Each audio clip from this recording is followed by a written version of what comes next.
Hey everybody, I'm Alex, the Illumineer of Fortune, and I wanted to talk to you guys today about Nathan Chartrand, who played at the Southside Gaming 3K on Sunday, and I got to interview him, talk about the deck. So that's what this whole video is. I know it's very long, but it's very insightful, and if you want to hear from an aggro point of view, this is the place to go. He's an incredible player, and I met him after Vegas, where we both attended, and we were both playing just in time. I didn't meet him at Vegas, but I saw him on a Reddit post after, and it's been a lot of fun talking to him since. So hopefully just sit back, enjoy this video. There's not a lot to look at, so it's more like a podcast, but there's a lot of really good information, and I think we really talk through what makes a Jit deck really pop. And I think after his performance, third place, playing with like big players like Jonathan Lamb, there's definitely a chance for Jit to make a comeback, at least Amber Emerald. I think my Amethyst Amber Jit is out the window at this point. But if you're someone who wants to play something weird and wacky, watch this video, look at what we talk about. I know a lot of the streamers out there play control decks or like discard something that's not aggro, but there's a lot of aggro players out there. So if you want something to hang on to, watch this video, listen to what we have to say, and you'll probably learn something. My name's Nathan Chartrand, also the Purple Pansy I go by. Lorcana is my first physical TCG. It's not my first card game. I played a game called Scrolls way back in the day, which is a Mojang game, people who do Minecraft. And was really into that, super into the community, was doing a lot of content creation for that game. And one of the cool aspects of that game was that it was a card game with like a board and stuff like that. But on the beginning of your turn, you got a choice on whether you whether you sacked a card for resources or you could turn a card into two cards. So you could get an additional card essentially. That's pretty cool. So like, yeah, no, it was like, obviously it's something that you can really only do in the digital space. Yeah.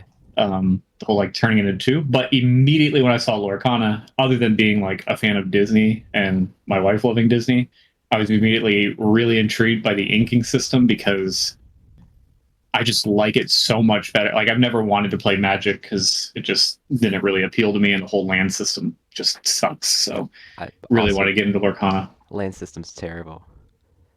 Yeah, and I never played Pokemon or anything. I don't know what it is about the Japanese card games, but they always annoy me. I don't. I can't read, so I can't play Yu-Gi-Oh. One Piece confuses me, even though I love One Piece. So yeah, Lorcana is the way to go. And I'm a budget player. I don't want to spend a massive amount of money on this game. I don't have that much disposable income. I got 4 kids to take care of, so I kind of just like bought some cards here and there. And I mean, set 1 was Lilo, Flynn Rider, Just in Time Cusco. Yeah. And that was like the thing. And I always thought Cusco was the most broken card back then. Just absolutely ridiculous. He was like $15 back then. Yeah, he was brutal. And the first legendary card I pulled was Rapunzel. And I was like, well, I guess I'm stuck being yellow for the rest of my Lorcana career. So I just focused on only collecting green and yellow cards. Every other card I got, I would trade away for the green and yellow cards. Took me almost a year to get 4 Rapunzels, and I got my 4th Rapunzel 1 week before Vegas DLC, which was my first DLC to go to. And I know you were at that DLC as well. Yeah, I was. Both also running Just in Time. Yeah, all the Just in Times. Wrong colors though. Wrong. We did different colors. I placed higher. Yeah. Well, I'll say the most fun thing about Just in Time is how, I'm sure you're like this too, how acutely aware we are of everything that costs 5. Yeah, right. I can name you every card probably. and I look at all of them all the time like, oh man, what's the 5 that's gonna win me games? But yeah, in Vegas got 104th, which was pretty good. And it was a huge learning. I mean, the whole physical TCG in general, just being my first one, has been a huge learning experience. I feel like I've gotten way better every time. And unfortunately, after Vegas, I didn't make it to any other DLC. So that was the only DLC I went to. But I did have a lot of success in set 5 specifically. I had like, I think it was like 5 straight tournaments. I was number 1 seed in all of them. And like was topping every set champ I went to, and got a 1K in the bag and stuff like that. So it was like really good set 5, and then set 6 was a bit of a setback where I wasn't really having too much success. And then this set is it's not great, but you can still find some success with just in time. It's still a good card. Yeah, I'll always play just in time. Every set, I look at all the 5 drops and I just think of anything that's changed. Or every time a, Mhm. a new 5 drop is revealed, I'm instantly like, is it in the deck or is it not in the deck? I don't actually care about anything else. Yeah, I mean, I'll get into the list in a second, but immediately when Lady was announced, Hmm. I was like, this is the biggest power spike my deck has ever had. I just it fixes a lot of issues that I had with my deck with kind of running out of steam, and I knew Lady was going to be big. Unfortunately, it was a bigger set for Sapphire, but that doesn't mean that Green Yellow didn't get a lot of boost.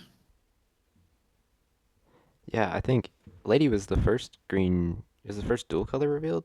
One of, if not, I want to say it was the first card revealed, right? Other than the movie theater yeah, the Moana. Moana. It might have been the first one. A lot of people were dogging on it, but I think I was just so strong, bringing back characters from the discard, especially 2 costs, which are like very vital, and especially Jit decks. Yeah, and it's interesting. I'll kind of go into the history of deck a little bit too. I first really had a lot of success in set 4. That was the first time where I was like, that was the Diablo meta, right? Am I remembering Yeah, that yeah, it correctly? was Bucky, Um, Diablo. the Bucky. I was having a lot of success against Bucky, and my deck was way like higher costed. So I was running Perdita, and everything was like a little more top heavy. Okay. And I always say the introduction of Daisy, like it put aggro into the meta, but it Yeah, was yeah. also kind of one of the worst things to happen to me because Daisy is like a really problematic card where like it forces you to lower everything because when you're playing against red blue, people say, well, you get rid of actions and songs. It's like, right, but you're getting them closer to Sisu. Like giving your opponent cards puts you on a timer, and that timer didn't exist before Daisy. And I would actually say that probably the most success that I had, and unfortunately I didn't have like a full deck and I had my 4 Rapunzels and stuff like that, but probably the best meta for me was probably set 4 because aggro just wasn't viable in anything other than this just in time shell. And that now, there's more aggro and you have to run Daisy, but it kind of made me lower the cost of everything. But with set 7, Lady let me kind of go higher again because I wasn't running out of all my cards. I mean, that is the drawback of just in time, is that it's all in. It's a 2-for-1, and unfortunately, no color except blue really has, or purple has, incredible card draw other than Rapunzel. And good players don't let you get Rapunzel off, so Oh yeah, you kind of never. just run out of steam and you end up in top deck mode. That's the one thing that I will say, not to bash DLC players, but like it was, people told me in Central Florida, like it's kind of jarring to go to a DLC because you'll feel like you've played way better people. And I was getting Rapunzel bombs left and right, but some of these tournaments in Central Florida, like it almost you start feeling like Rapunzel isn't a good card, which is a crazy thing to think, but they just will not let you get the Rapunzel bombs off. It's pretty crazy. I actually had the opposite in Vegas. I think I only got a 3 heal off Rapunzel one time out of all my games. Like people were not letting it happen. Yeah, it really kind of depended on your matchups as well. I will say in Vegas, I definitely had a run from the bottom. I got a 2-0 early, but then my only loss that I had, because I ended 5-1-3. I ended 5-1-3, but Yeah. my loss was in round 3, um, to a complete misplay too. Uh, I played an Ursula on turn 2, saw his hand, saw that he had the nuts, and I was kind of still thinking about what he had. And the next turn, I was kind of like in my own head, and I forgot to quest with Ursula, Oh, and I ended the game at 19 lore. that's crazy. So it was a wild one, but Yeah, they don't let you take that back at a DLC. no, they Yeah, don't. that's Yeah, that's the other thing I've had to learn with the physical TCG thing is like there's this. I always am like a very data driven person, so I always like want people to take back stuff. yeah, same. Um, because I'm like, well, if I can't beat this deck how it's really supposed to be played, then I need to make changes or whatever. But man, I've had to get that beaten out of me by how brutal these high level competitions are. Yeah, you like ignore the Diablo triggers and stuff. It feels bad, but it feels good when you win. Yep. And I had someone at one event. I did the Daisy trigger. They did the Daisy trigger. They showed a character and then they put it on the bottom of their deck. And I was like, what are they doing? I let them take that one back. I was like, what you put on the Yeah, that's bottom of your deck? crazy. Wow, okay. So, I mean, you played in this Southside Gaming tournament. It was, you said 6 rounds and to top cut? Yeah, so I played on Saturday and Sunday. I did not have a great Saturday. That was I think I played 5 rounds on Saturday and got second place in a side event, which was nice because I got an enchanted. Yeah. Oh, nice. And then on Sunday it was a 3K, and I played 6 rounds, and then got top four. So it was top eight cut. So got the second round of that. What was your top four match? Like, that made you lose? It was a rematch of a person that I beat in Swiss. It was a blue steel Kiwi deck. Um, I could just go through all the matchups if you want real quick. Yeah, sure. Yeah. So my round one was Dogs. I feel very good into that deck. That was a 2-1 on the draw. I mean, they're still gonna be brutal on the play, but I always feel like I can get one on the draw on them just because Dogs, they love their turn 5 Cricky. Well, I get turn 3 Cricky, and that's Right. better than turn 5 Cricky. So um, and then second round was a blue steel player that I would end up facing in top four is Kiwis. And I felt like I got very lucky. I was on the play. It was 2-1, but I got some crazy plays. Like Mufasa turned over a lady at one point Yeah, that's really and good. refilled my hand. And I had some other. Oh, I had like a double Cricky draw where like I just Crickied into Cricky. Oh, But a blue steel is interesting because if they're doing Kiwi, I feel a little unfavored. hmm. But if they're playing anything more item heavy like Scrooge or Oswald, that's a 2-0. It's Oh, very yeah. weird because they're just like it's just the Cogsworth and the Calhouns that are the problem. But if they put Oswald out, it's like I don't have to worry about anything. Um, so I won that one 2-1. The next round was blue green, who I would also face in top eight.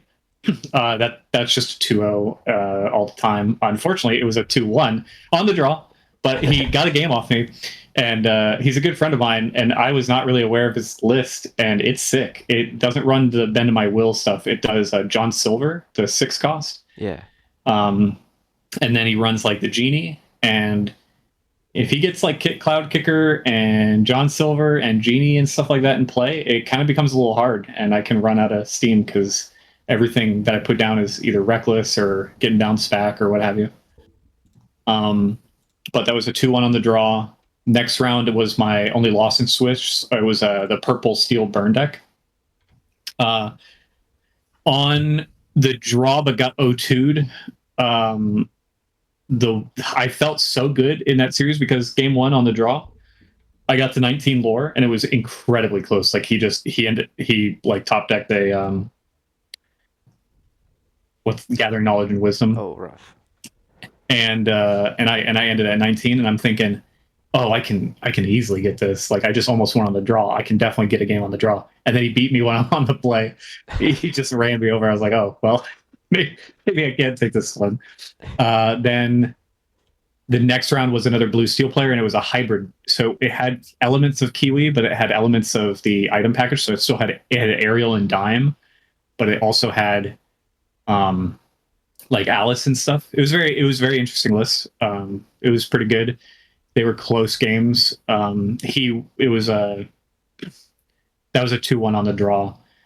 The one game that I lost, he put ward on with Alice. He put ward on Chimpo, and I couldn't go it for the win because of the ward. Oh, That was a feel bad. yeah, Alice Um, hurts. Alice hurts. Well, I feel I like run my own Alice and Goofy, so that's true. Doesn't get the extra which lore. I had got in game one. I got him with the Goofy putting ward on somebody, and then he got me the next game with Alice putting ward on Chimpo. So It's Definitely fair. Last match was an ID. I almost never ID in tournaments because I mean, I'm playing aggro. I want to be on the play and I Right. want to be as high a seed as possible. That's why I went on that run of getting number one seed in so many tournaments because most people just ID, but if you play, you can get that top seed. Um, but this was a weird situation where I was number three seed, and my next match was Steel Song, which is not great, No. and honestly just isn't represented at all in the meta. So I was kind of surprised that it was the number one seed was Steel Song. And if I lose that match, I go to like 8 seed, and if I win it, I just go above the Steel Song that I have to play. So it was like there's nothing to gain by doing this, and I knew that he was going to get matched against a red blue and probably lose anyways, which is true. He lost top 8 because he got paired against red blue. So one of the only times I decided to ID because I don't care about going above the third seed there. Yeah. Top 8 was a rematch with the blue green player, and they were interesting matches the first time, but we were on stream for this one, and they were not interesting matches. And I felt so bad that we were on stream. It was really sad. It was turn 1 Daisy, turn 2 Piglet, turn 3 just in time Nani, and the game's essentially over. Yeah, that's the dream line. That's the dream line. And then top 4 was a rematch with the blue steel player, and we did a deck check after top 8. And something you got to learn if you're new to TCGs, you got to get good at shuffling. And I knew that I needed to shuffle, and I'm just not very good at shuffling. And I thought I'd done enough, and I immediately firsthand of like that game knew that I had messed up because there was a ton of clumps. I think I drew 3 Rapunzels and 2 ladies on the like first opening mulligan hand. I was like, oh no, I did not shuffle very well. And just tossed that game. That game was awful. And then game 2, and I'm on the play for both these games. And then the next game, I had just told the stream before because we were mic'd up. I had kind of talked about mulligan strategy, and I had said if you don't have a 1-drop, always pitch all 7. Just send all 7 back. Oh yeah. Like we have enough ink ability that we can just do that. We can just send 7 back. And I did not do that. I was greedy, and I didn't have a 1-drop, and I sent I think 5 back because I wanted Cricky and Tramp. That was a total mistake, and my play line was turn 1 Clarabelle, awful. Turn 2 Tramp by itself, not challenging anything. Jeez. Turn 3 was a baby Pegasus by itself. Turn through. Oh. So definitely listen to your own advice on when you give advice on what to do with mulligan. Don't ignore your own rules. Yeah, Just pitch 7 if you need to pitch 7, and yeah, that was the tournament for me. were you at all close to a recovery after that, or was it just over? In that game, no. He at that point he had gotten the bell on turn 1. Oh. He sang Storm and killed Clarabelle. And then I think he had there was like maybe a small chance because I had a Cricky in hand. He had Pluto down, and then he played Cogsworth, and I was like, there's no way. there's no chance. I did Cricky Bomb, and Ursula did 4 damage to a Pluto. This is before Cogsworth was down. And then he played Cogsworth, and the next turn I Crickied my own Cricky to do 1 damage to Pluto. I was like, this is terrible. But those games are just over. Gotta play it out. Yeah, gotta play it out. Gotta see what happens. Okay. So do you think if you mulligan better, you had that game? Like just if I you think had I one think it's different. hard. Yeah, I think it's hard no matter what. I think the list that he was running, and as long as he gets the turn 1 Bell, turn 2 Calhoun, I think it's hard no matter what. But I do think if I go Daisy, even if it's like Daisy Piglet, people think Piglet into Storm decks is bad, but like Lady kind of fixes. Like you don't mind things being in your discard when you have Lady. I even at the beginning of the set, and this is a really weird thing. At the beginning of the set, I took Ursula out. And my reason is very complicated reasoning, but my whole thing was like sometimes I'm playing this turn 2 Ursula, and you're missing or whatever, or you get the song and it's gone.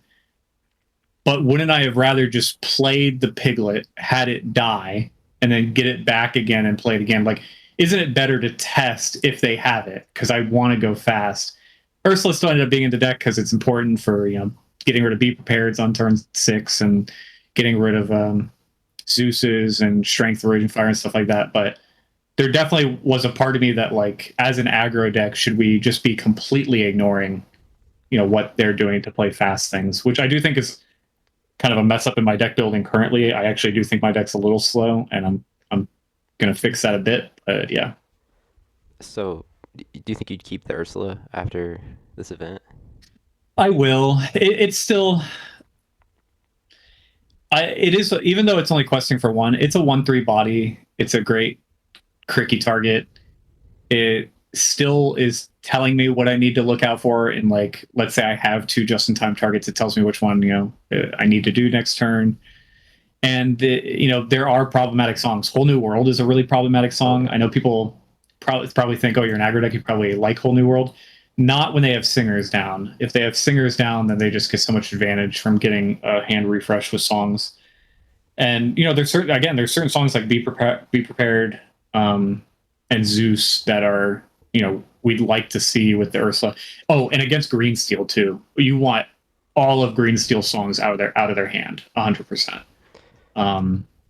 So yeah, because they get Ursula down, then it's a big, their own singer Ursula. It's a big problem.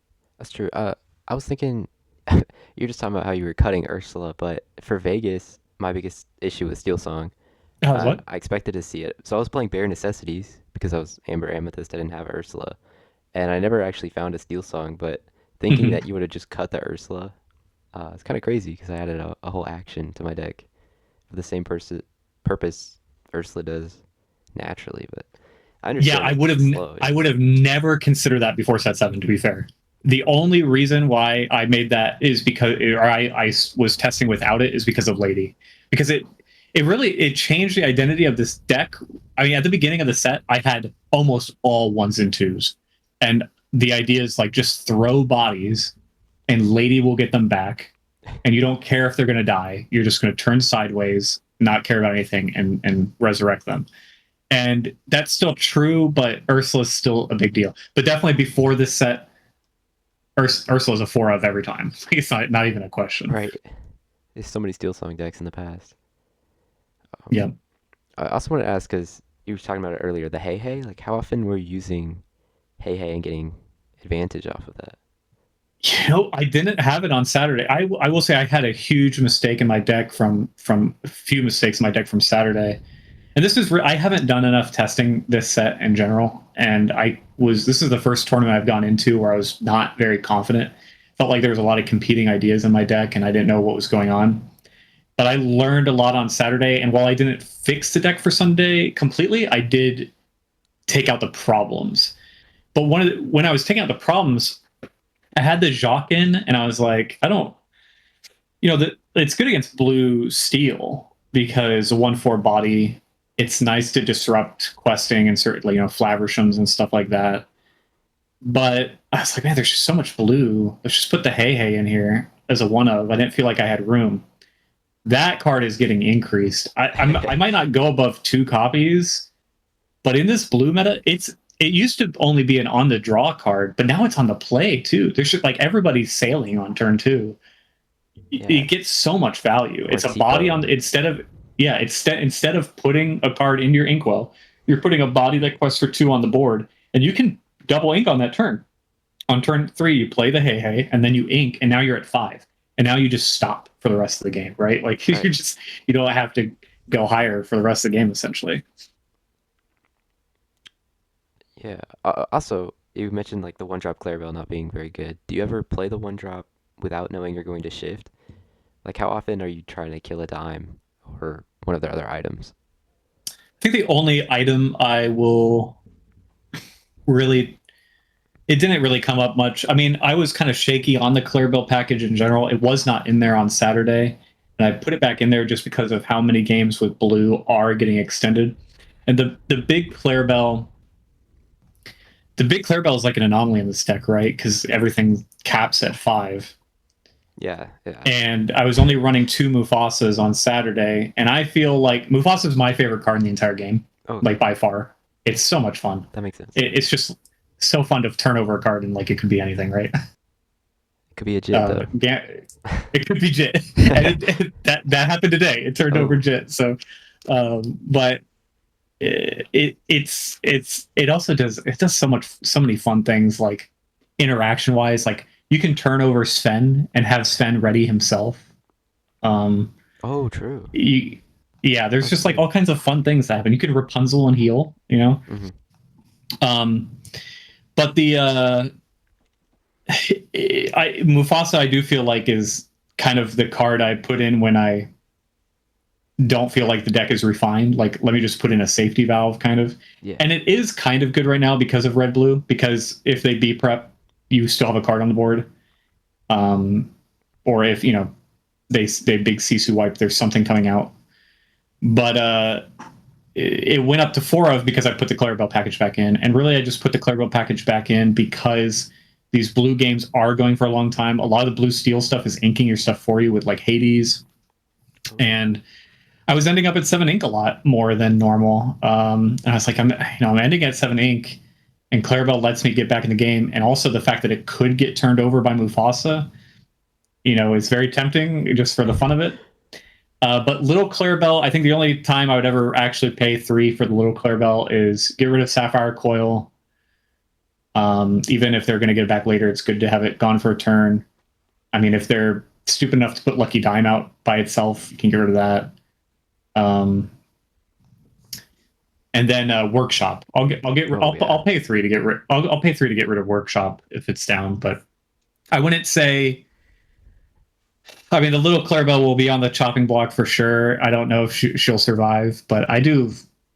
I do like the Clarabelle package. It's kind of hard not to want to play Clarabelle just because she's a fun card. But Yeah, being a 5/6 as well is really good for this meta. Yep. Um, And even if it is going to die, if they're going to dragon it or something, it's still probably refilled your hand once, and that's kind of all you need is the one time to get a little bit of gas to get that little bit that's needed to go above. So yeah, that's true. Yeah, I like the end of turn effects are really strong in this game because they're just inevitable. Like there's yeah, no real counter.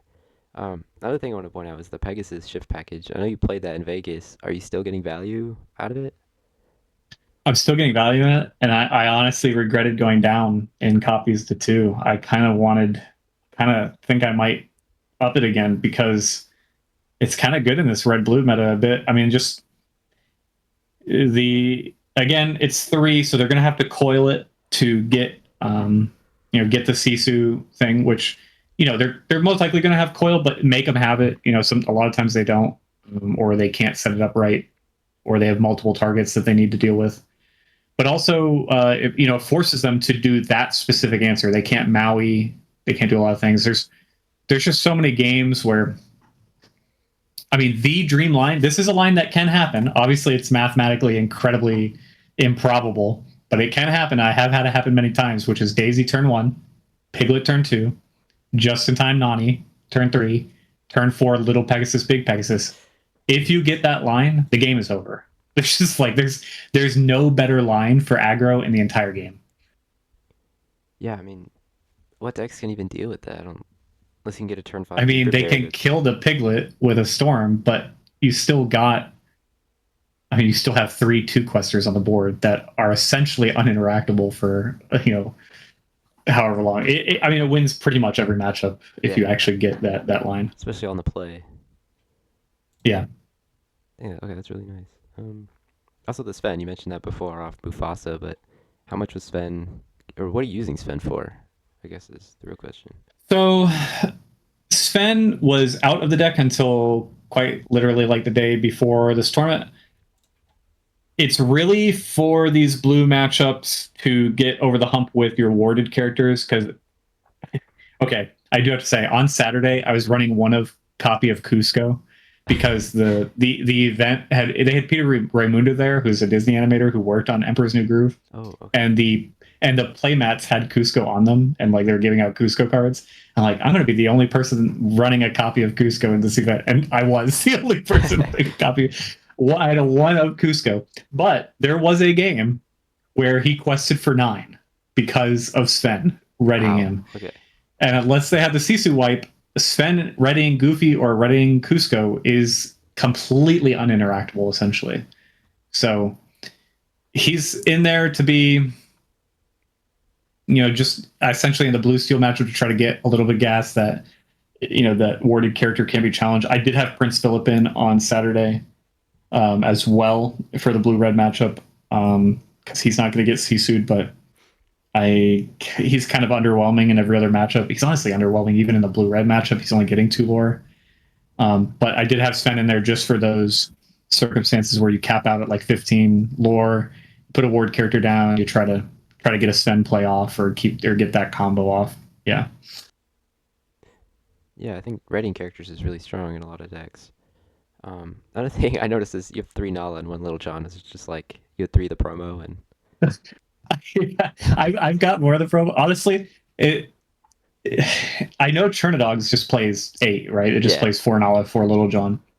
Um, I'm more of the kind of Zach Bivens mindset where like Nala's in there because there's nothing better, which is kind of true. I mean, it's questing for 1. It's great when you have Cricky. It's great when you have Rapunzel, but it's not really putting too much pressure on.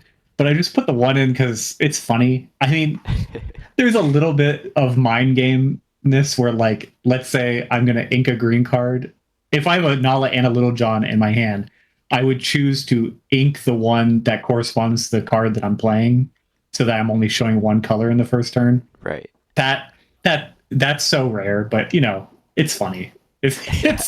it's a funny thing that technically that could happen where you can deceive somebody on what colors, you're not telling them the second color you're playing. This is the case where I would add more of the 1 drop that goes to the color that has less cards in the deck because I like it to be as close to 30-30 as possible. Just to prove the other color's worth having.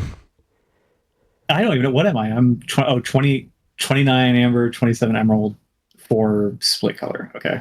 Pretty even. You're one Pretty more good. Little John. One more Little John. I think that's great. I know, yeah, you said you had Jock before. I was messing with Jock. I think he is good, but yeah, I guess you just kind of skipped the 3 drops altogether beyond just in time. I'd honestly rather on turn 3 play a 2 and a 1. But I mean, just in time is a 3 drop, right? Is the turn you want on 3 or the play you want on 3. The thing about Jacques is like it doesn't matter as much this set, but aggro has been a problem in previous sets, and Jacques just auto wins you the mirror like into other aggros, even hyper aggro. If Yeah. you have their Lilos attacking your stuff, like you just win the game. But also, he's inkable. I love Lyle. Lyle's one of my favorite cards in the game, and he's a forced play because of his uninkability. And he's not exerting his own pressure. He's only questing for 1. Hmm. And I had Lyle in the deck before Vegas, and I was doing back then. I was doing a ton of testing, and I had a testing partner, and I was like, "Man, Lyle feels so good when I play him, but I don't think I'm winning the game." So we started specifically recording whenever I play Lyle, am I winning the game? And it was always delaying the game, and it was messing up the opponent, but I never actually won the game. And I just realized, okay, Jacques is going to help me get that tempo by still exerting 2 lore of pressure and being inkable that I can just get rid of it if it's not relevant. But yeah, I still like Jacques. I wouldn't hate having Jacques in this deck, but it feels kind of redundant to have another 1/4. I'm not suffering for high health stuff. I'm suffering for high attack stuff, which is more relevant for blue red. So yeah. Yeah. I feel like we've talked about most of the cards, but recently I've been like with Jitless because I haven't been looking at it too much, but I've been cutting down to 3 just in time. Have you ever thought about going less than 4? I haven't. I can't. I like. It is weird, right? Where it's a card that's only good on turn 3, and so you only want you only want to see it once. But you have to see There it. are times if you get a Rapunzel bomb off or something like that, you actually get card draw. Or if I get Lady, there are times where just in time is relevant later in the game, especially if I get a Lady refill and I get if I have a just in time 5 cost. That means I can play the 5 cost and a 2 cost at the same time sometimes, and that is relevant. I'm not saying that it's bad the rest of the game, Hmm. but you're really playing it for turn 3, but which makes you want to go down. But you want like because you want it so bad on turn 3, I think you have to play 4 of. It really is either 4 or nothing for me. I don't think I would play it at anything other than a 4 of. I would probably change to doing I actually look for a way out of just in time every set because Same. I want to make sure I'm being objective about it, that I'm not just attached to the card. And this other things that I've tried. I mean, I've tried Turnidogs, and I think Turnidogs is a good deck, but I don't like the combo nature of it. I don't like feeling like I can't turn sideways, which is kind of what Big Tramp does. Hmm. It makes you want to protect your stuff, and aggro needs to turn sideways. And I'd rather go into the lady line where I don't care about stuff dying. I'm going to get them back anyways.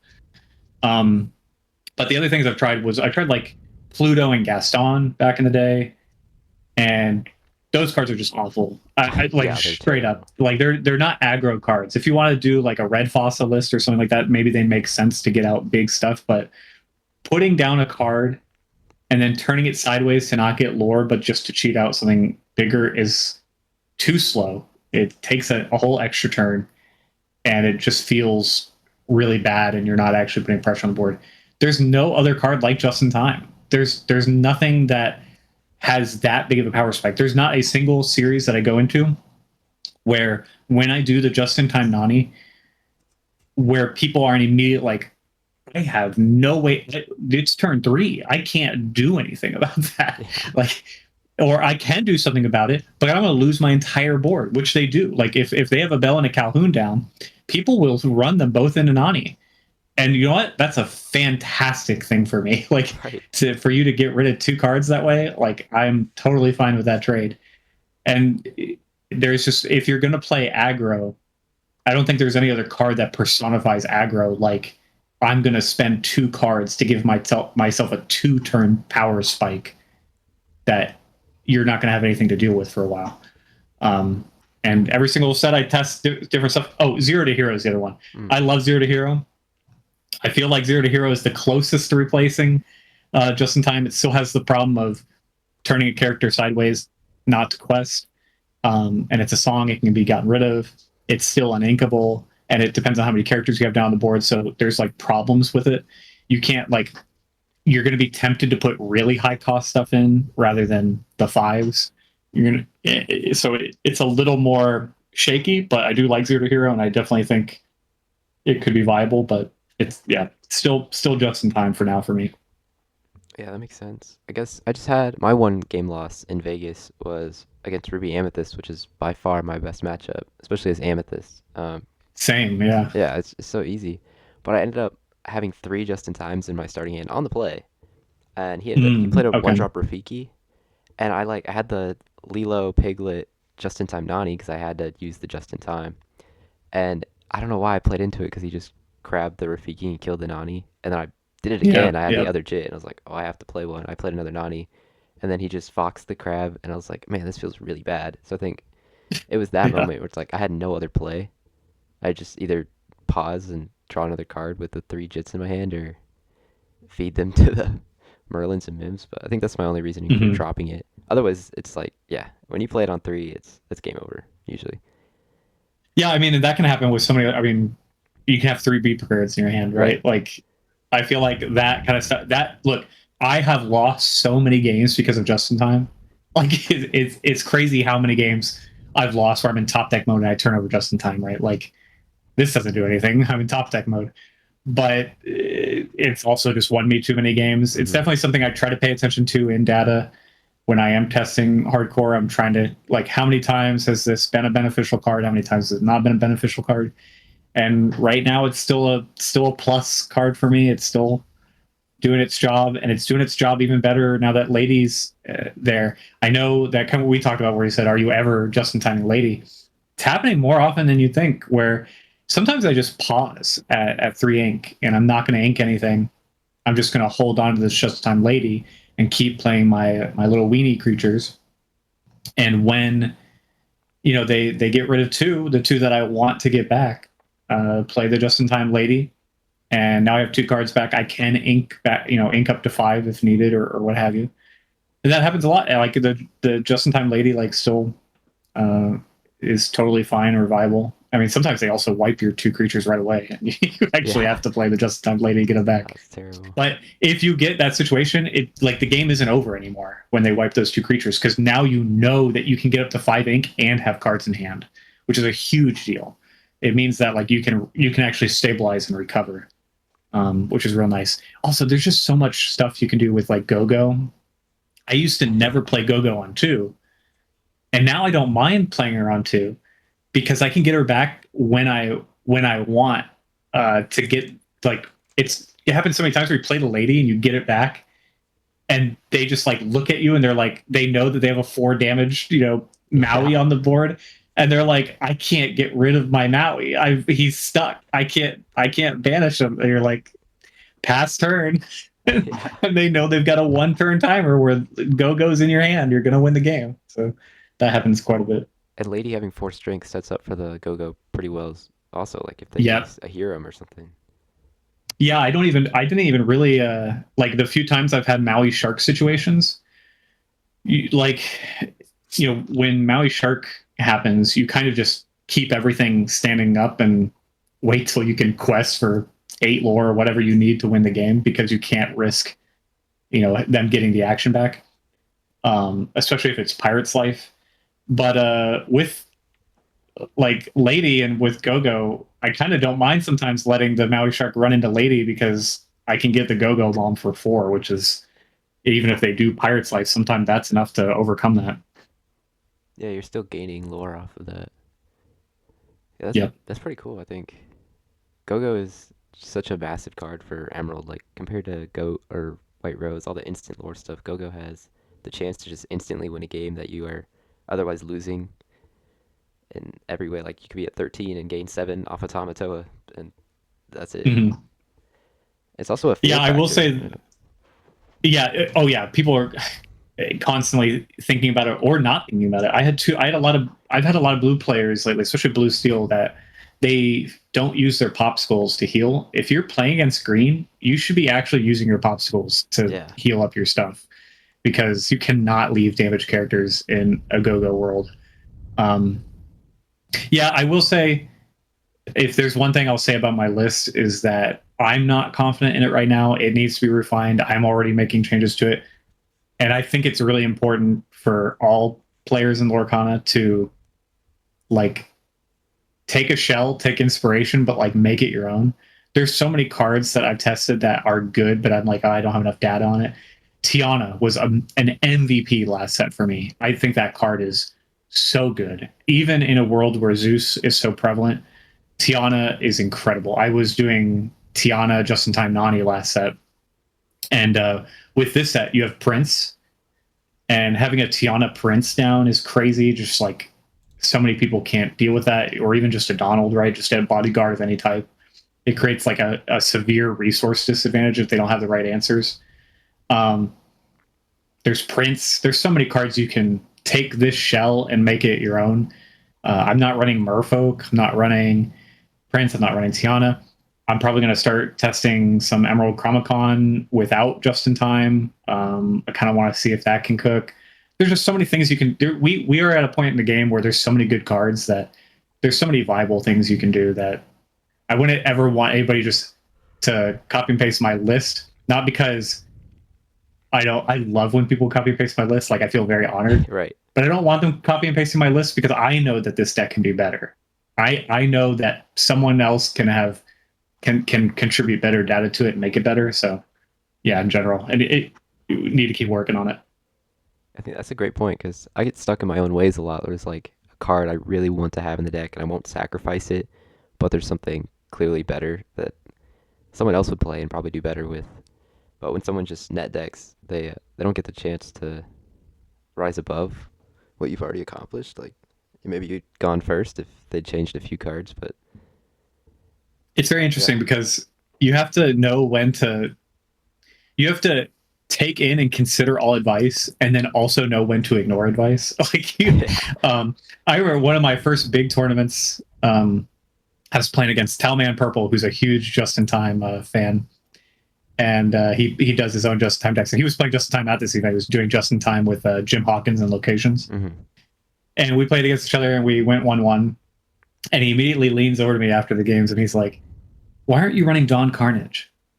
And I was like, "I don't even know what card you're talking." Just like back in set 3. I'm like, Yeah. "What is Dawn Carnage?"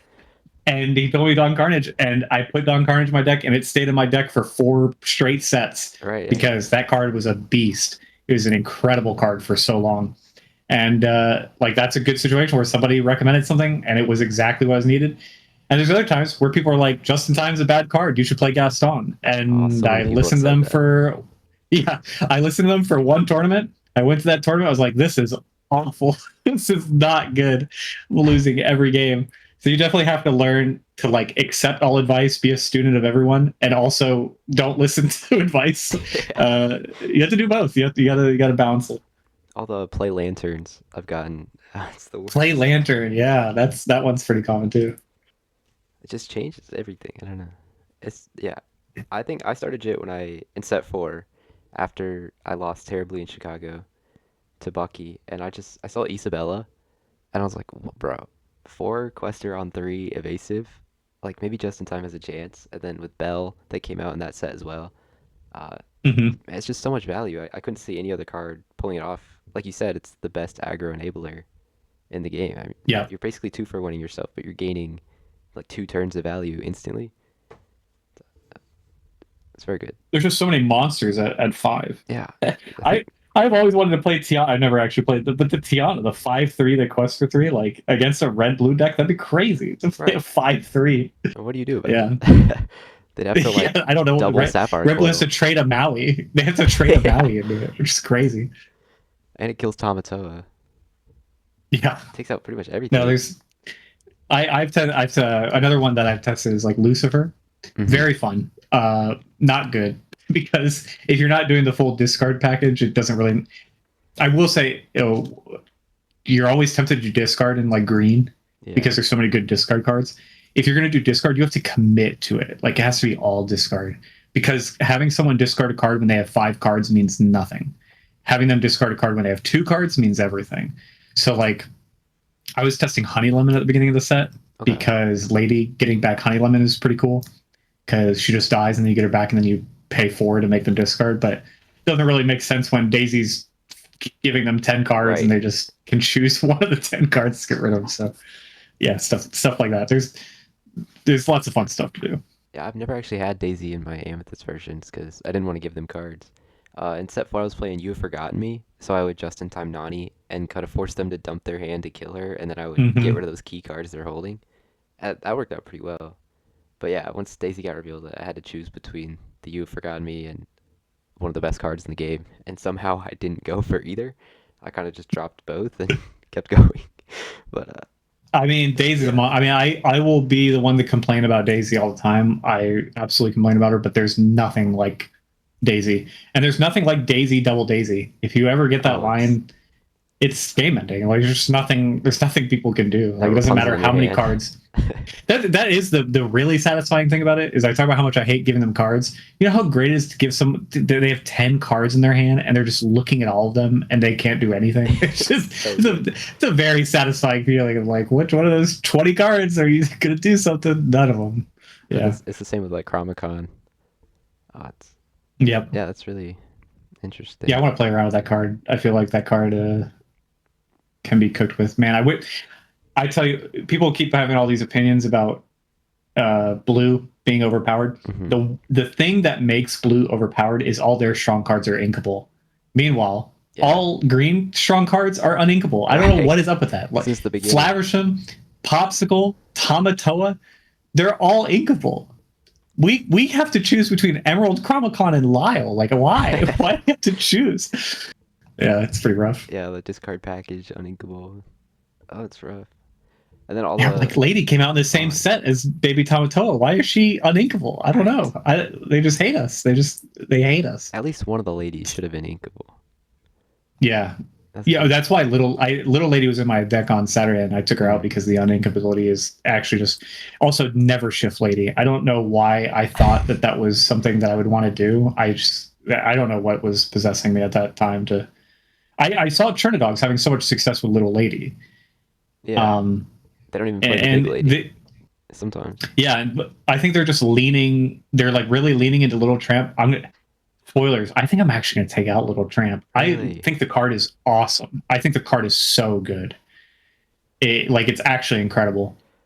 Yeah, But it's yeah. only good. I don't like that I only have 4 copies of an aggro card at 2. I think I need another aggro card at 2, and Hmm. I think Baymax will probably go in Okay. just because I'd rather have something on the board that's going to be questing for 2. And those games where you play Tramp and they don't have anything turned sideways just feels awful. And also, there's not too many matchups where I'm challenging for the board. I'd rather them come at me. And there are matchups. Steel Song, but Steel Song's dead. Blue Steel sometimes, Yeah. um, And you have the Cricky but also. most matchups I don't actually want to go to them. And Cricky's better. Yeah. And then some turn dog lists are playing the Merryweather, the one drop. You can give +2 if you pay one. I think that Yeah, I card's actually talked solid to too. Ghosty about that, where he hates that card, but he was running Okay. it. He was running it at the beginning, and he's because he, it's the only thing he had that was giving him that power spike to challenge for the board or whatever. But he said that he went to the Little Tramps, and he was so happy that the Little Tramp exists because he Hmm. hated Merryweather. Yeah, Little Tramp might be one of the best 2 drops in the game, I think. It's still I, Smee, I but do not dispute that. I don't it's dispute that.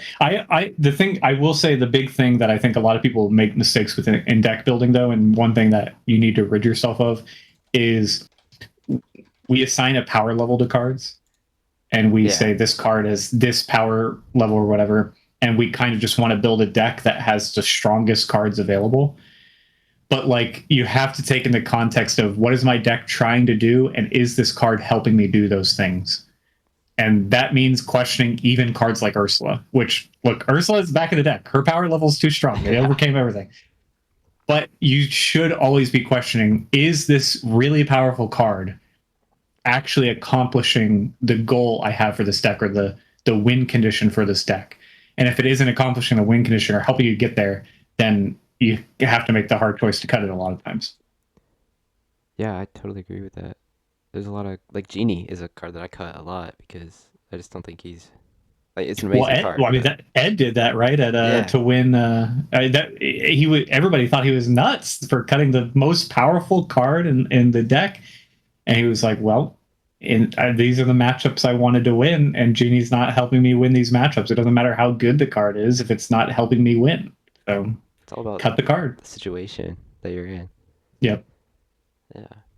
Yeah, But and you're gonna have to accept losses sometimes. I talk about like Prince Philip or whatever, like or whatever tech cards you want to do, you're gonna have like you cannot tech for everything. You can't be good against everything. So you have to make a choice. Am I gonna double down on certain matchups, or am I gonna do I think I can edge it out against everybody?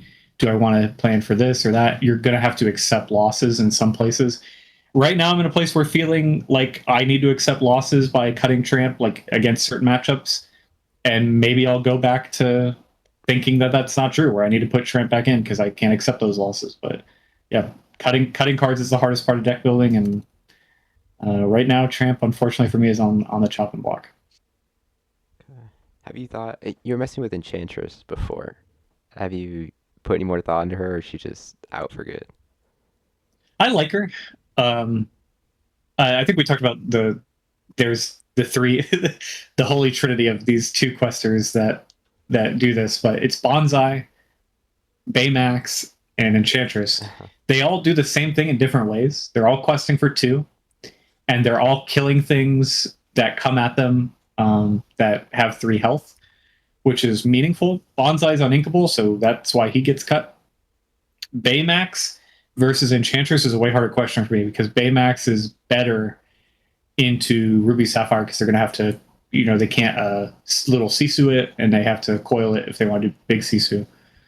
But Enchantress is a better trade into Calhoun because at least she gets to quest once and then kills the Calhoun. But Baymax, you play him and he just gets killed by Calhoun straight up, especially if you're on the draw. He just dies the turn you play him. I did come to the conclusion after playing a good bit in these games with Red Blue that I'll probably take the Calhoun sacrifice and go to Baymax instead of Enchantress. I think they both have their own place, but I think I'm valuing that 3 attack more. Also, a Cricky Bomb is going to put him at 6 attack, which is very different than Yeah. an Enchantress going to 4. So And there's the chance there's that he things to think gets about there. healed off Rapunzel in some crazy scenario where Enchanters can't. Yeah, it'd be wild to do a Baymax heal though. For one, yeah. For one, They I take mean, everything. look, it happens. Or It like he happens. survives Tinkerbell and Enchantress does it. Which I know Tinkerbell's I not haven't seen super Tinkerbell in popular, way too but long. Yeah, yeah. I will say when Tinkerbell is meta, I have to think about it all the time, yeah. which is the only reason why Enchantress started propping up in my mind again because there hasn't been a Tinkerbell in a long time. Mm. There's also the if Mufasa pops a Baymax, he's already exerted, so nothing really happens there. Yeah, there's not even a drawback. Yeah, Mufasa is the interesting one where he feels like I'm his inclusion. It feels like I'm being a coward.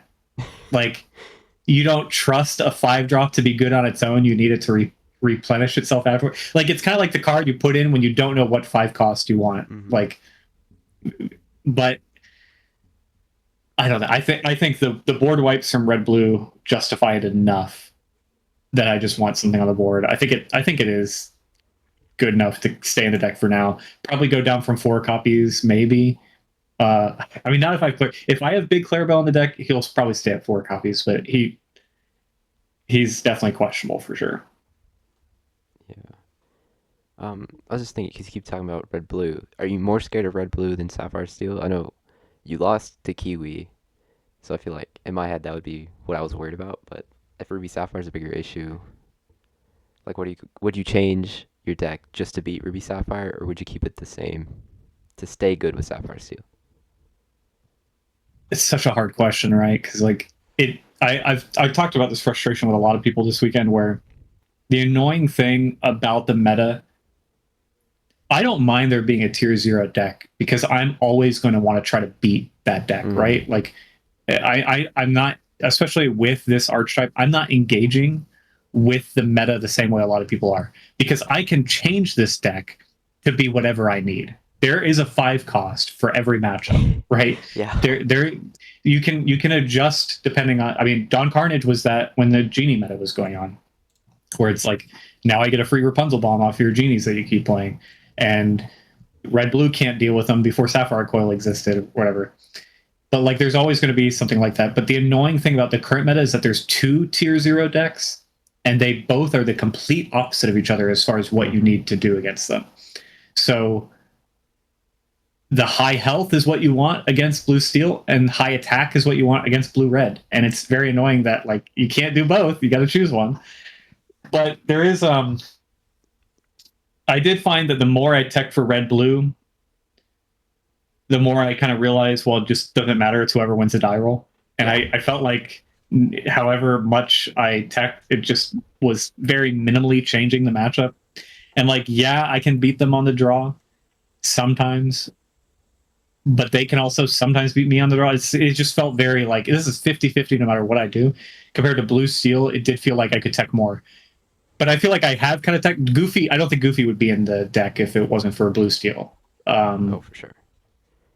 So like I do feel like I've got enough where I don't have to go too much into blue steel, and I do think it's hard to know what people are doing. I try to watch a lot of content and pay attention to the tournaments to see if Kiwi or the Oswald deck are more. I mean, people are doing the Sheriff of Nottingham thing now, where Naked Zan was Zan, playing yeah. that. Like, oh man, I hope that catches on. That'd be great. I want the Kiwi version to be dead for sure, because that's the one that's giving me a little problem. And I can still beat that deck, but I kind of feel like I need Cricky bombs, Mm-hmm. and that's it's hard Got to keep to training for that. mulligan to. Yeah. You do a little bit, but yeah, there's not a right answer because you're kind of playing a guessing game on what you're going to face, and I just am going to end up going to the thing that I feel like I always going to lead towards speed. And I think Lady just helps me so much because it kind of doesn't matter what I choose at that 2 cost position. If it dies, I'm still going to get it back. I'm going to keep replenishing. I feel like Lady's just kind of a broken card a bit in that aspect. It's like So the I don't know. Well, Was that? It's like Doc in Amber Emerald, but you get to choose, which is crazier. Yep. Um, yeah. So I don't know. I don't think I need to change too much for Blue Seal. I don't think I can change too much for Blue Seal. Like I can take out, I can keep the tramps in, but even the tramps, I mean, the one series I lost was because of tramp. To be fair, the Blue That's Steel. true. Yeah. Uh, I'd rather just have a fast. The Baymax would have been really good in that matchup because even if they storm it, again, I'm gonna, you know, they're gonna storm Piglet too. But at least like Bell, if they don't have the storm, Bell has to run into it and trade, or Calhoun has to run into it and trade, and that's better than Tramp. Honestly, I feel like I could be completely wrong on this, but right now I'm feeling Baymax more than Tramp. Yeah. Baymax is. I saw Baymax and I thought it was gonna be the most cracked card in the game, and then I realized that turn two Storm in Sapphire Steel was going to exist. So I was a little Yep. mad about that. And, but we still play Piglet, right? Still As play Piglet. well, you do. If you Yeah, you do. sorry, I mean, if you think the Piglet's still doing it, then yeah, Baymax is really just the same thing. I always say the big thing is like make them have the answer. Like Yeah. I hate playing this. I hate answering things that aren't there. I hate playing the Ursula, seeing their hand and not seeing a single song and being like, what did I just do? I just played this 1/3 that quest for one to look at their hand, and I mean, great with the information, but I'm an aggro deck and I'm not going very fast if I'm taking a turn off to look at their hand. Piglet is I put it down, you can kill it, and great. You got your answer. Now I'll turn three just in time, something that you have to now answer as well. Like don't I feel like you can't get discouraged by people using their answers because they'll run out of the answers. There's only four Zeuses, there's only four Storms, there's only four Strengths, Hmm. and they have to find all of them. That the I mean that's the red blue matchup, right? They board wipe you, you put a character down. Or let's say they're at like this happens all the time. You're at 17 lore. I'll go to an actual tournament match I had once. They board wipe me with be prepared. I played Cusco. They played be prepared. I played Cusco. They played be prepared. I played Cusco. That's crazy. I won the game. that happened in a tournament way back in the day. It's just like this is. Eventually, they're going to run out of be prepared, and they can't do anything. Yeah, I guess that's something I learned from playing discard a lot. Is like baiting out the removal is sometimes the best thing you can do. Like sacrificing a Yep. card to slow them down. Like if they brawl instead of ramping on three, that's Oh yeah, usually I love so when much they brawl. better. Yeah. If someone brawls Piglet, I feel like I've won the game Hmm. because of when I don't feel like I've won the game is when they baby Sisu Yeah, on turn that three. hurts. That's Yeah. when I feel bad. Yeah, but brawl on three, and I'm like the game's over. Like you just took your turn three to play this bad card. We're set. We're ready to go. Bad card. Bad card. I It's don't. inkable though, so it's not that bad. Brawl's okay. Brawl's good, right? There's Brawl's a no good there's card. no there, there's no bad inkable cards. I'll. Gone to. Yeah. Maybe Gantu. Maybe Gantu is a bad inkable card.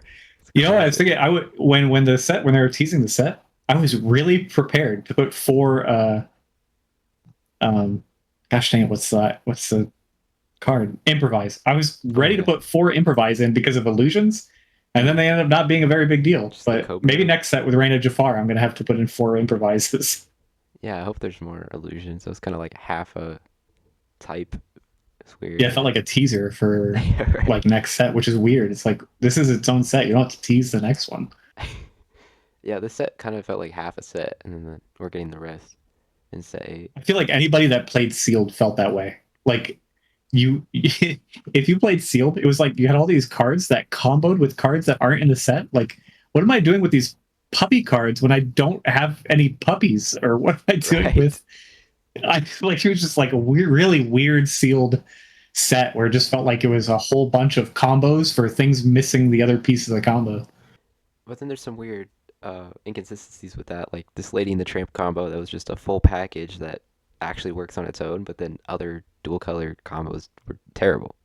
and then like they don't Yeah, I flow at do feel all. the Late in the Tramp was the only synergistic thing in the set. It felt like it like I mean the green yellow got a huge power spike. I don't know if you saw the breakdown from SSG of the decks, but it was the yellow lemon lime was the third most represented deck at 11%, which is Wow, crazy that the deck is up there like that. that makes sense. I have like 7 saved in Dreamborn right now, so it's such a strong color combo. That just it has an answer for everything, which is how I felt about Amethyst Steel since set 3. Like I feel like I can tech in Mhm. anything, but now Emerald usually has an answer to most things in the whole game. I mean, you have item removal, the discard. You can draw a little bit, especially with Amber. And the discard stuff now, we get like Yzma to set up for the Amber Emerald cards. There's just so many Yep. options.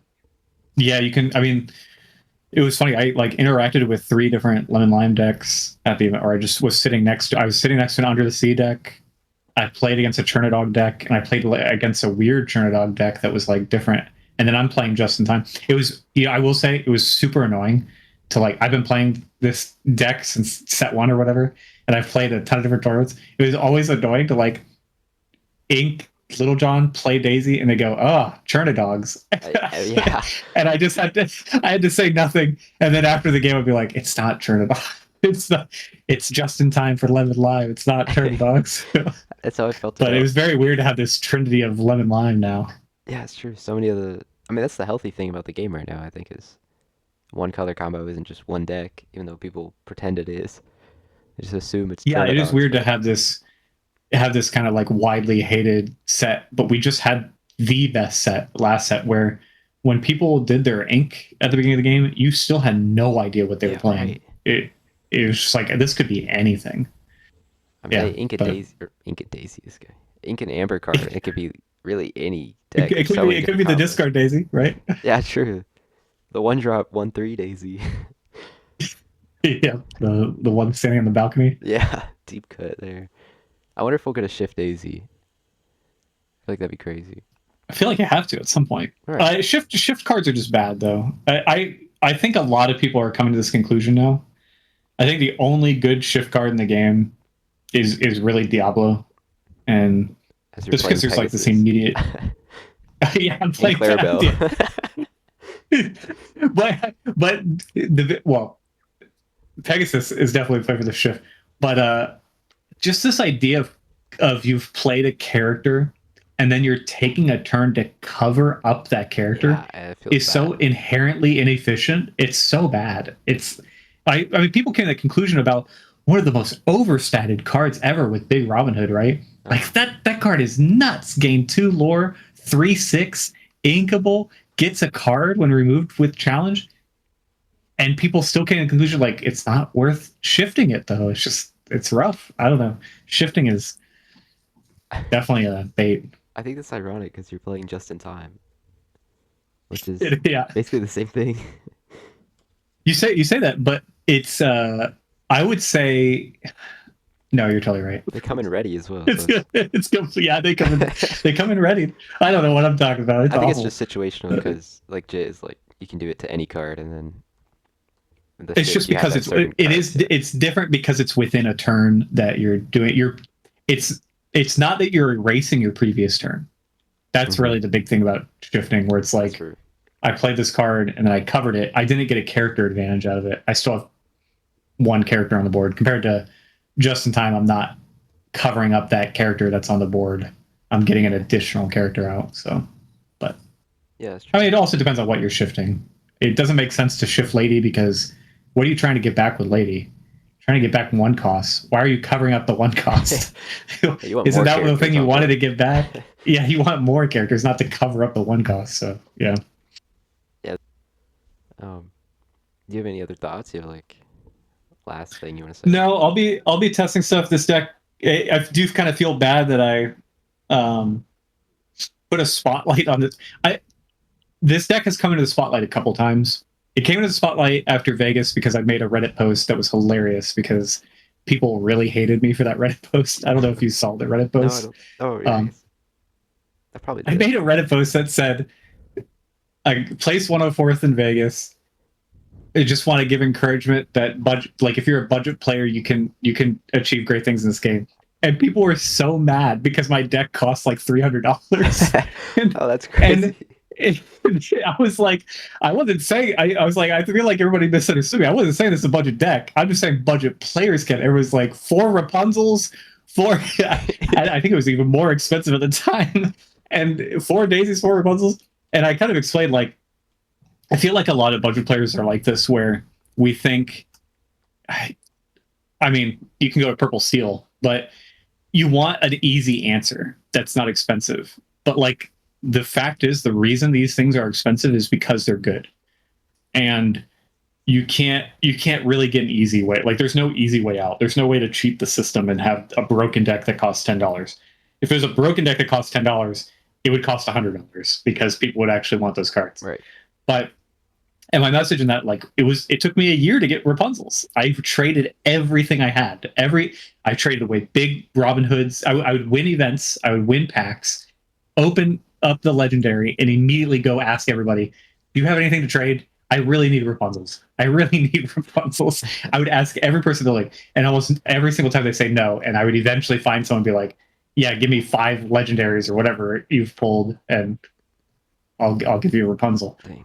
But yeah, so that was the one time I got put in the spotlight, and then I got put in the spotlight when I went on this crazy run, and I was getting featured on, like, on Spessie's videos and different people's videos because I was winning like every set 5 event that I went to, whether it was a 1K or a 2K or a set champ. I was just like winning all of them, so I was getting in the spotlight then. But now people kind of forgot about it, and now I get put in the spotlight again, and it's when I'm really not happy with the deck. Yeah. I was like, this is not refined. There's random one of cards in the deck.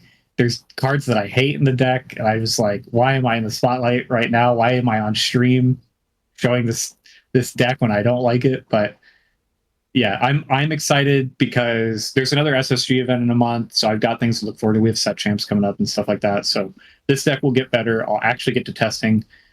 I was testing in the online client, and it's awful. It's awful testing in that Yeah. that site. It's actually just a terrible experience. You like, I talked about this before. I actually feel like that site made me a worse player because my best line is just in time Nani, But it and doesn't work. I actively avoid it because I'm going to request manual mode, and they're going to decline it, and I'm going to say, "Oh, I need to just in time Nani," and then they say no, and then they're like, "I won't attack." And it's like, well, that doesn't make sense. Like, you won't grant me the manual mode to exert it, but you're going to not attack. And I just find myself just not, like, I'll mulligan away Nani because I just don't want to deal with it. And then I want to test against red blue, and I end up playing against green steel locations or whatever. I'm like, this is data. This is stupid. I don't know what's happening. I always play like. So yeah, I need to actually get some. Yeah, get some. I've got some data. I'll get more testing in. I'll refine this deck, and I feel like it'll be a better version of itself. It may not beat blue. Maybe blue's just too strong this set, but maybe we can beat blue consistently instead of just on the die roll. That's the hope. That's the dream, yeah. Also, like, playing online, there's so many games I just concede because my turns take 5 seconds and they take like 2 minutes. Oh my gosh, they take so long. I just, like, what are they thinking about? I also get very. This is like, I want to promise everybody, I'm a very nice over the board person. I'm someone who's like constantly joking, and like, we're gonna be best friends by the end of the series. I'm gonna check in on you for the rest of the event. I'm gonna come and ask and see how you're doing, and all this. I get very frustrated, like, when I see when they like are doing things, and I know the cutoff when there's literally nothing in the game they could do to win the game. Oh, You know, yeah. like, I start trying to you help just them. turned over 4 ink, so you can't use Zeus. You don't have a singer on the board. There's nothing you can do in the game. Please please end the game, and they won't do it. Like, there's nothing in the entire game that can save it. But Yeah, I feel like as the aggro players, we know exactly what we're dodging, and so we know exactly what they yes, could possibly do, like the nightmare scenario. And if once they like play a card, they play like Vision of the Future, now they can't be prepared. We're like, okay, well, I just won the game, and still, oh, aggro players are way more in tune with the math of what's going to happen from turn to turn. I find this oh yeah, the most stressful matchup for me is hyper aggro. Not because it's a bad matchup for me. It's a great matchup for me. It's usually like a matchup I can 2-0. but it's the most stressful one because you have to think like 3 turns ahead and do the math on how much possible lore they could get and how much possible lore you could get, and like when is it right to challenge or when is it right to just turn sideways.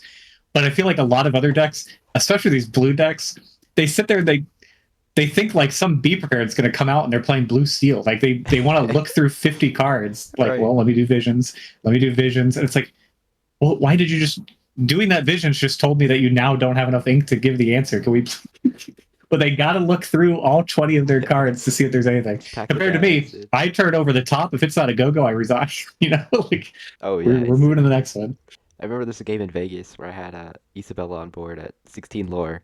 That was it. My hand was empty. I just played that and I was like, all right, go for it. It was a red blue player, and he dug through 18 cards and found no answer. And I just sit there for like 8 minutes just watching him. It's very stressful to watch those blue red players, but also like it is very satisfying. Like you just went through 20 cards, and there's nothing in the game that will save you. You're just desperately trying to claw through it. Like Grandma Tala, Vision, Developer. Like, dude, I had someone accidentally cheat on me the other day too because he played Popsicle, draw 2 cards, play another Popsicle, draw 2 cards. I'm like, why are you drawing 2 cards? He's like, oh, it's not a Flavish. I'm like, no. How many cards do you need to see that this game is over? I don't understand. Yeah, it's very funny. Yeah. I'll say I'm gonna try to start being more active on Twitter. So if anybody wants to follow me on the Purple Pansy, I'll probably post updates on my dumb deck and the Dreamborn list. If you find the link to it, it is always updating. So it is a living list, and that's usually like it's updated before I go to a tournament, so you can usually actually just see what I'm playing, so you can scout me and beat me at a tournament. It's pretty fun. But yeah, just follow the list on Dreamborn, and it'll probably stay updated. Yeah, I'll put in the description for sure.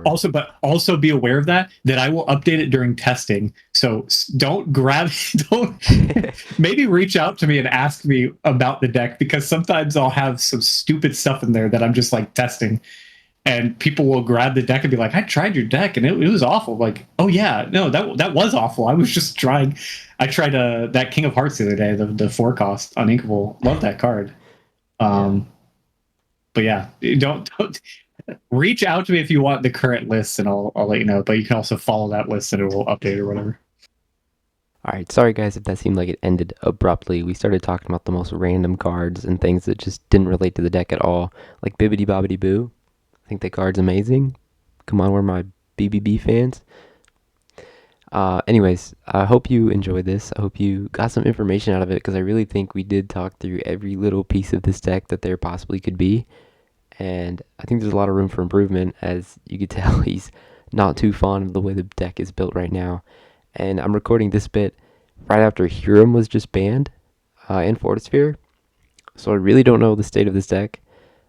Clearly he lost to Kiwi, and I think Hiram's pretty big in Kiwi, and he said Ruby Sapphire is a big issue, so it might actually improve the deck. It might actually win better, so this might be something you invest in. If you don't have your just-in-times, get them now. New meta deck. But anyways, thanks for watching. I'd be so happy if you could like and subscribe after watching all of this. See, my dog is saying like and subscribe. Outraged. Anyways, thanks for watching, and tune in for the next video, where hopefully I'll be going over a different kind of just-in-time deck, or maybe even this one. Who knows? Might get some gameplay. Okay, my dog's actually going crazy. But thank you, and peace.